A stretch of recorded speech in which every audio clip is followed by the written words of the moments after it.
Entonces, continuando con las listas, se presenta un nuevo problema. Volviendo al ejemplo, la lista de reproducción, resolvimos un problema. Ir hacia adelante e ir hacia atrás entre los elementos. Pero imagínense que usted tiene su lista de reproducción en Spotify y hay una opción que les permite repetir los elementos, ¿cierto? Al repetir el elemento pueden repetir la canción actual o pueden repetir la lista. Es una de las opciones que les permite hacer un reproductor. O sea, un bucle. Un bucle, sí. Volver a girar la lista, digámoslo así, volver a recorrer todos los elementos de la lista.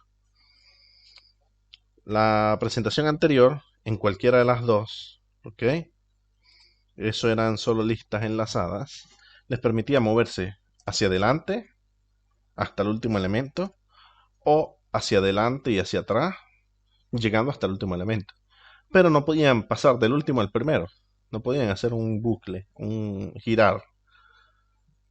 ¿Qué dijeron las personas que desarrollaron y se consiguieron este problema? Dijeron, pero mira, yo aquí tengo un puntero que es nulo porque mi primer elemento no tiene elemento hacia atrás y tengo un puntero que es nulo al final. Y si yo digo que el primero me apunta al último y el último me apunta al primero, tengo una lista enlazada circular. La lista enlazada circular es una variante de la lista enlazada, ojo, simples o dobles, ¿ok? Recuerden que están listas enlazadas, que pueden ser simples, van solo hacia adelante, o dobles, van hacia adelante y hacia atrás. Esas dos son listas enlazadas. La circular agregaron una característica más. El, el último apunta hacia el primero en la simple o en la doble que está acá. El último apunta hacia el primero y el primero apunta hacia el último. Para poder hacer un recorrido completo de la lista. ¿Ok? Entonces veamos acá. Definición. Es una variante de la lista enlazada en la que el último nodo de la lista enlazada apunta al primer nodo de la lista, cerrando así el circuito, el círculo en realidad. ¿Sí? Esto significa que cada nodo en la lista enlazada circular tiene un puntero al siguiente nodo de la lista, excepto el último nodo que apunta hacia el primero. Si lo ven acá, gráficamente, esta es la lista enlazada simple. ¿Qué cambiaron? Ok, la simple. Mi primer nodo apunta hacia el siguiente hacia el siguiente, y así sucesivamente hasta que llego al último. El último me apunta hacia el primero. Esto me permite girar en la lista, ¿ok? Por eso son circulares. Hay varios tipos de representaciones en imágenes que pueden ver que literalmente les ponen raíz, el primer elemento, y después les hacen un círculo con todos los elementos, ¿ok? Tiene diferentes representaciones, pero esta es una de las más básicas, ¿ok? Las listas circulares, enlazadas circulares, son útiles en situaciones en las que se necesita acceder a los elementos de la lista de manera circular. Les puse un ejemplo, una lista de reproducción de música. Yo quiero que mi programa, después de llegar al último elemento, vuelva a girar, que me siga reproduciendo la música. Pues el último apunta hacia el primero y así gira, hace un bucle, ¿ok? Por ejemplo, si se necesita implementar una cola circular, no hemos visto que son colas, pero ya vamos a llegar allá, donde los elementos se agregan al final y se eliminan al principio de la cola, se puede utilizar una lista enlazada circular.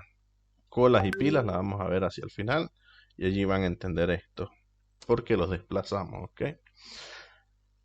Las operaciones básicas que se pueden realizar en una lista enlazada circular son similares a las operaciones en la lista enlazada simple o doble. Yo en la diapositiva me olvidé poner las operaciones. Es un error mío que tengo que arreglarles. Yo se los voy a arreglar en la diapositiva, puede ser mañana o pasado, con las operaciones. Pero simplemente yo les voy a decir acá cuáles son las que se pueden realizar. Todas las listas en general permiten insertar un elemento al final de la lista, insertar un elemento al principio, ustedes pueden insertar adelante, ok, y desplazar todos los que siguen. Pueden eliminar el primer elemento y el último elemento, ok. Dense cuenta que acá, si ustedes pueden insertar aquí hacia el final, ok, agregando un nuevo valor, un nuevo nodo, y el último ahora pasa a ser mi penúltimo y apunta hacia el último, o lo pueden insertar acá. Mi raíz ahora apunta hacia mi nuevo nodo y mi nuevo nodo apunta hacia el que antes era mi primer elemento. ¿Ok? Pueden insertar adelante o detrás o al final. Si necesitan insertar en el medio, es como si eliminaran, es un problema, pero se puede hacer. ¿Por qué? Porque tienen que gestionar los punteros que hay en el medio. De forma análoga es acá. Pueden insertar acá adelante, en el cual la raíz va a apuntar hacia el nuevo va a apuntar hacia este y este va a apuntar hacia su nuevo y pasa a ser el segundo elemento de la lista. Como pueden insertar al final. En la lista circular lo pueden hacer también. Si ingresan un valor nuevo al principio de la lista, ese nuevo va a apuntar hacia el que antes era el primero, los demás siguen iguales, ¿ok? El que antes era el primero va a apuntar hacia el nuevo, que ahora pasa a ser el primero, y el último tiene que apuntar hacia su nuevo. Y así cierran el círculo. Pero quiero que se den cuenta de todas las operaciones que conlleva implementar una lista. Todo se basa en agregar y eliminar y en que la única relación que existe entre los nodos son esos punteros, sea en la simple o en la doble. ¿Ok? Pero simplemente la diferencia entre una y otra, como pueden ver, si entienden bien lo que es un nodo, por eso partimos de acá, la diferencia es que luego se enlazan a través de punteros. Pero también puedo agregar dos punteros y enlazar hacia adelante y hacia atrás, recorrer hacia adelante y hacia atrás. Pero también tengo dos punteros que no son útiles, no los he usado, y que los puedo usar para cerrar un ciclo. Y de esta manera hacer que mi lista sea circular. Esas son todas las implementaciones que existen sobre las listas. ¿Ok? Es lo que varía la una de la otra. Simplemente, si ustedes entienden lo que es un nodo y cómo se conecta y relaciona con los demás, no deben de tener ningún problema al hacer la lista. Los demás son punteros. Apuntan a la dirección de memoria del siguiente, apuntan a la dirección de memoria del anterior. Eso lo hacen ustedes programáticamente si tuvieran que desarrollar la clase lista. Para su ventaja, acá ya está desarrollada. Dime, Marcel. Profe, una pregunta, creo que es un poco obvio, pero a medida que hemos avanzado en los tipos de lista, cada una de estas listas que se complica más, imagino que ocupan más espacio y memoria, ¿no? Sí, claro. Tú tienes O que sea que reservar. tenemos que crear la lista dependiendo de lo que necesitemos realmente solamente. Sí, exacto. Ustedes pueden utilizarla doblemente enlazada siempre. No sería un problema. Pero eh, depende. Si ustedes están usando o trabajando en un sistema en el cual la memoria es fundamental porque su programa es muy lento y solo necesitan recorrer la lista en una sola dirección y solo una vez, es inútil que implementen la doblemente enlazada circular porque nunca van a volver, no les interesa volver hacia atrás y no les interesa hacer más vueltas en la lista, girar más veces en la lista. Entonces, hablamos de cómo se representan, cómo están construidas, pero hay algo muy importante que no está escrito acá y es cómo se recorren. Lo preguntó uno de sus compañeros. Para esto se llaman, en realidad el método se llama iterar. No se recorren, ustedes no lo pueden hacer con un for. ¿Por qué? Porque no saben cuántos elementos tiene la lista. Sí, está bien, la lista tiene un método count que te devuelve la cantidad de los elementos. Pero lo normal, lo lógico es que las listas sean ordenadas. Por lo tanto, la inserción tiene que ir sobre un orden y que tú las puedas recorrer indiferentemente de cuántos elementos hayan allí adentro. Ustedes necesitan recorrerlos todos, recorrerlos varias veces, obtener solo algunos elementos de esa lista, lo pueden hacer. Está absolutamente todo implementado. Pero, para que sepan, se llama iterar. ¿Por qué? Porque hay un nodo que les puede apuntar hacia otro nodo y esto puede ser literalmente n veces. Cuando ustedes no saben cuántas veces van a recorrer, ese proceso se llama iterar. Recorren hasta que vuelven al primer elemento o hasta que no tienen más hacia dónde moverse, si la lista es simple y no es circular. ¿Ok? El proceso se llama iterar para poder recorrer una lista. Ahora, habiendo definido esto, hablemos de dos tipos de listas particulares que son muy usadas y se las voy a mostrar en vivo y directo, que son súper importantes que entiendan, que son las pilas y las colas. Son dos cosas que en realidad, si se dan cuenta, es una lista. Ya vamos a ver cómo se relacionan con las listas, pero tienen algo muy particular y muy llamativo, y es que estas dos estructuras de datos son súper usadas. Ustedes las usan día a día y no se han dado cuenta, pero ya les voy a explicar por qué y cómo funciona. Ahora, empecemos con las pilas. En programación, una pila, también conocida como stack, no por nada la página de preguntas se llama Stack Overflow, es una estructura de datos que funciona con el principio último en entrar, primero en salir. Ojo, el último que entra es el primero que sale. Es una implementación de una lista particular. ¿Ok?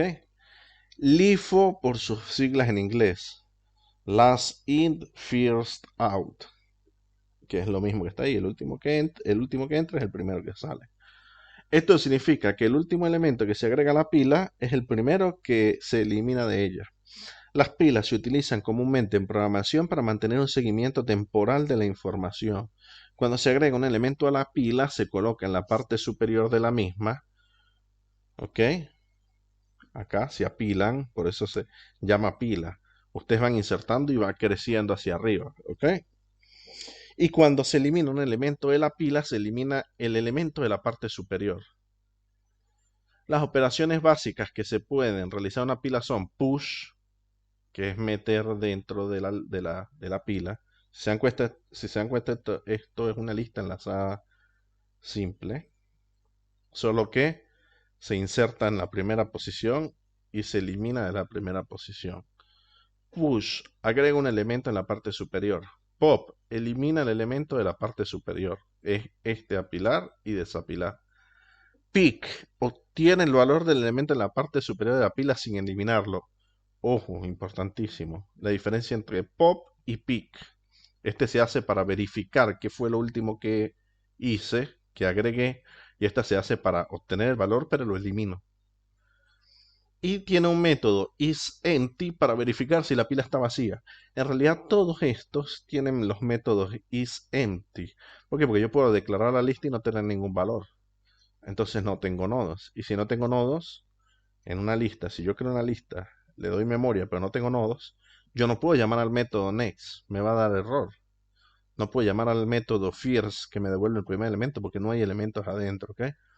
Todas estas estructuras tienen un método isEmpty, porque no sé si está vacía y si quiero hacer el pop, por ejemplo, que tiene que eliminar el primer elemento, pero la pila está vacía, no tengo nada que remover, va en error el programa, ¿ok? Por eso todas implementan el método isEmpty, quiere decir si está vacía, tanto la pila como la cola como las listas, ¿ok? Las pilas se utilizan en numerosas aplicaciones, como en la implementación de navegadores web para tener un historial de las páginas visitadas. Recuerdan que le dije que lo usaban todos los días y no lo sabían. En la evaluación de expresiones aritméticas, el manejo de las llamadas funciones en el lenguaje de programación, cuando su compilador llama a las funciones, hace uso de una pila del computador para saber en qué orden las llama. Y en la implementación de la funcionalidad deshacer de los editores de texto. ¿Por qué? Porque si ustedes escriben, ellos meten a la pila cada una de las modificaciones que ustedes hacen y cuando ustedes hacen deshacer, eliminan la última y mantienen las anteriores. Eso quiere decir que si yo abro un navegador, entro a google.com, el navegador tiene una pila donde dice que yo visité google.com. Después voy a noticias deportivas as. Ahora me guarda esta dirección en la pila, ¿ok? La guardé dos veces. Y si luego voy adentro de la página de noticias, tengo 3 elementos en mi pila. 4 porque me equivoqué y lo arrastré. Si yo voy atrás, mi navegador hace sencillamente un pop. Tengo mis 3 páginas y él va a desapilar la última y me devuelve a la anterior. Y si le vuelvo a dar atrás, me hace otro pop y me devuelve a la primera. Y llega un punto, acá porque tenía la página vacía, pues llega un punto donde no puedo ir más atrás porque no hay más elementos. ¿Ok? Ellos además tienen una implementación de una pila particular porque puedo ir hacia adelante. ¿Qué es esto? Ir hacia atrás es una pila, ir hacia adelante es otra pila. ¿Se dan cuenta que acá hay 2 pilas? Cada vez que hago una navegación hacia adelante, me la agrega hacia la pila de visitados. Cuando voy hacia atrás, me la agrega a la pila de removidos para poder volverlas a visitar hacia adelante. Son 2 pilas, ¿eh? No es más nada. Ese es el historial de navegación de un navegador. Así funciona. Funciona en las aplicaciones de sus teléfonos. Cuando ustedes están, por ejemplo, en Instagram, van a un perfil y después empiezan a hacer hacia atrás.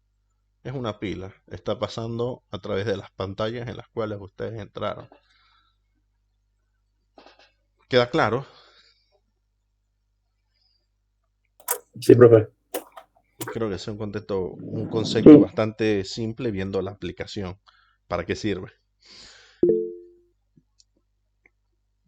¿Alguien quiere preguntar algo o fue la notificación del comentario? No me di cuenta. Creo que fue solo el comentario. Ahora,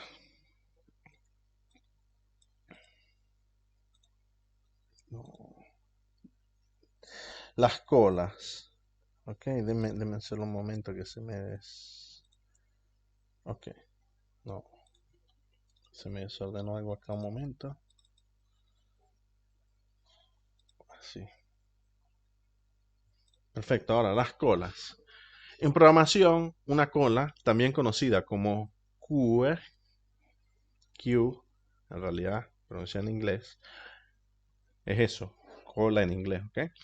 Es una estructura de datos que funciona con el principio primero en entrar, primero en salir. ¿Qué cambia? La mayoría de los profesores decían, apréndanse las siglas. Si hay una L es una pila, si hay una F es una cola. Y literalmente en las preguntas decía, implemente una estructura de datos del tipo FIFO. Si usted no se lo aprendía, no podía hacer el examen. Pero no creo que sea necesario. Es más necesario entender el por qué. Entonces, funciona bajo el principio de el primero en entrar es el primero en salir. FIFO, First In, First Out, por sus siglas en inglés. Esto significa que el primer elemento que se agrega a la cola es el primero que se elimina de ella. A diferencia de la pila, como ven acá, se encola por acá, pero se desencola por esta parte, ¿ok? ¿Qué quiere decir? El primero que entra se va desplazando y es el primero que sale cuando se hace una petición de la cola. Sencillamente se utilizan, ¿qué aplicación tienen? Se utilizan comúnmente en programación para representar situaciones en las que los objetos se deben procesar en el mismo orden que se reciben. Cuando se agrega un elemento a la cola, se coloca en la parte posterior de la misma. Cuando se elimina un elemento de la cola, se elimina el elemento de la parte delantera. ¿Ok? El primero que llegó es el primero que sale.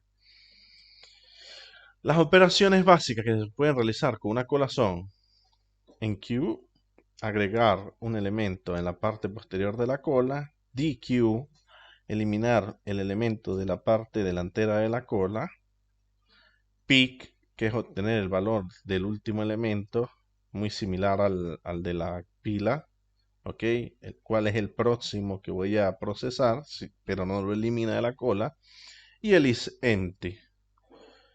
¿En qué cambia? ¿En qué sirve? ¿En qué se utiliza? Las colas se utilizan en numerosas aplicaciones también, al igual que la pila, como en la implementación de algoritmos de búsquedas en amplitud en grafos.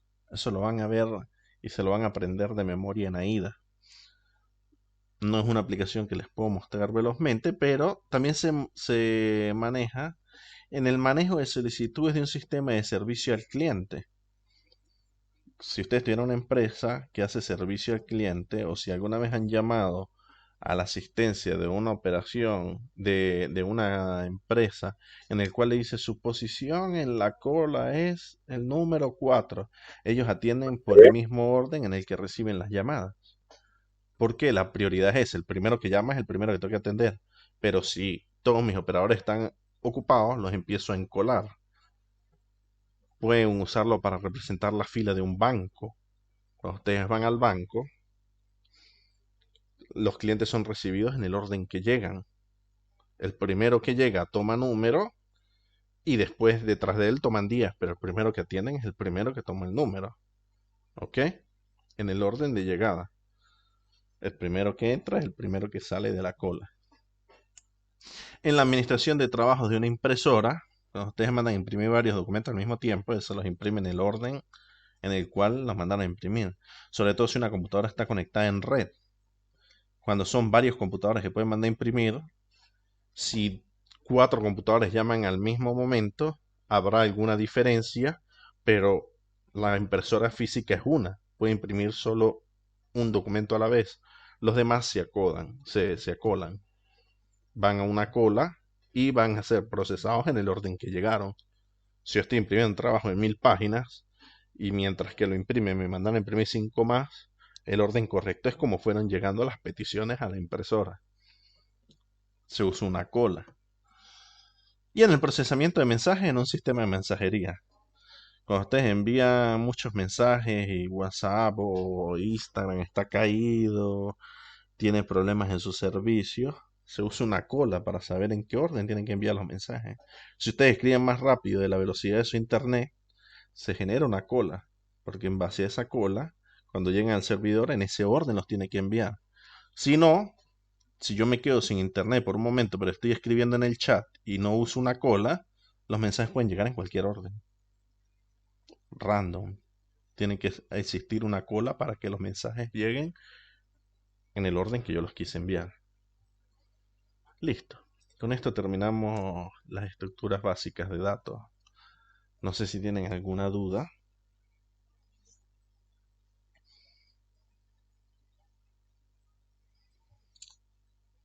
Creo que no. De momento les puedo dar otro ejemplo muy particular de para qué se usan las colas. Cuando ustedes llaman a una página web, ponemos as, ven como él carga por partes.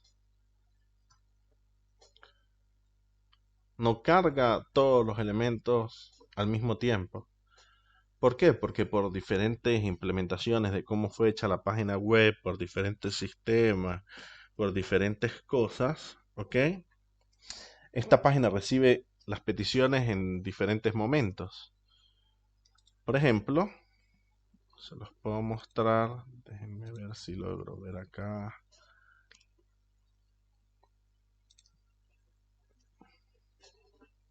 ¿Dónde los está abriendo, no? Profe, en ese caso, la cola es implementada por el navegador, ¿no? Sí, pero en realidad es el servidor el que dice en qué orden se llaman las páginas web. El navegador hace esta petición y esta petición el servidor se encarga de redirigirlas y distribuirlas en la cola en el orden que deben de ser llamadas. Yo no sé si ustedes alguna vez han visto todas las llamadas que vienen hechas cuando ustedes visitan una página. Voy a intentar mostrárselas acá. Déjenme limpiar y volvamos a llamar. Esta es la cola de llamadas. Él está llamando a scripts, a algunos containers, a implementaciones parciales de la página, dependiendo del framework. Vean todas las llamadas que hace un navegador para poder llamar a una página. Llama a los recursos, a las imágenes. Eso es una cola. ¿Ok? Cuando a ustedes les toque analizar esto, acá en el navegador ustedes pueden investigar en qué orden se llama la página, cómo carga los elementos, etcétera. Por ejemplo, para ponérselo más fácil, ¿cómo? También sale el tiempo. Sí, sale el tiempo por acá arriba en milisegundos. Ustedes pueden analizar una a la vez, pero eso es algo que vamos a ver más adelante. Pero miren cómo él sigue haciendo peticiones al servidor. ¿ok? De hecho, todavía está cargando la página. Pero para darles un ejemplo muy sencillo a ustedes, si yo quisiera hacer la login en esta página, hacer login, iniciar sesión, ¿por qué se tienen que ejecutar en un orden? Si me lo mostrara, está un poco lento el navegador. Porque en teoría, la página para su funcionamiento tiene que saber que estos campos estén disponibles, que no haya existido un error antes de cargar el botón. Es un ejemplo. Cuando no he iniciado sesión, el servidor, seguramente si yo iniciara sesión, aquí saldría mi nombre, mis datos, etcétera. Él tiene que hacer una petición para ver si yo estoy en sesión y decidir qué elementos mostrarme en la página. Y ese tipo de cosas son las que causan que se generen colas en los servidores. El navegador tiene que poder decidir si yo estoy autenticado para poder mostrar mi nombre o si me tiene que mostrar el botón de registrarme o de conectarme. Todo eso se maneja a través de colas. Si no sabe, si no estoy registrado, no puede dibujar esta área. Entonces la primera petición es, ¿el usuario está logueado? Sí, no. Después responde con el elemento que va acá. Y seguramente dependiendo de eso tendrán algunas otras características. La página cambiará en base a diferentes situaciones. Sencillamente se genera una cola. ¿Por qué? Porque el servidor no puede responder a todo de forma inmediata. Recuerden que se busca que la programación no sea secuencial, pero siempre termina siendo de una u otra forma secuencial. ¿Ok? Por las mismas reglas que tenga cada sistema. Bueno, allí a partir de una página, un navegador, les expliqué todas las implementaciones que hay entre pilas y colas, con la lista de reproducción de cualquier, de YouTube, de Spotify, de cualquier servicio de música, les expliqué cómo se utilizan las listas, listas dobles, si tienen que circular, si son circulares, o sea, traté de darles los ejemplos más comunes a todos para que todos pudieran entender cómo funciona. Si no tienen preguntas, terminamos por hoy. Y entonces el lunes comenzaríamos con toda la parte práctica de esto. Ahora, acá me pregunta. Quería preguntar algo sobre los nodos. ¿Cómo es el acceso a la información del nodo? Por ejemplo, para mostrar, ¿es a través de los punteros? No. No, no, no, no, porque el nodo es una clase. Veamos si les puedo buscar.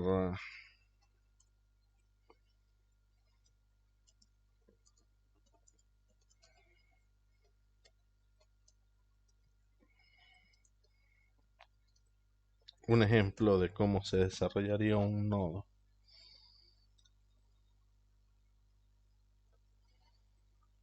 Mm,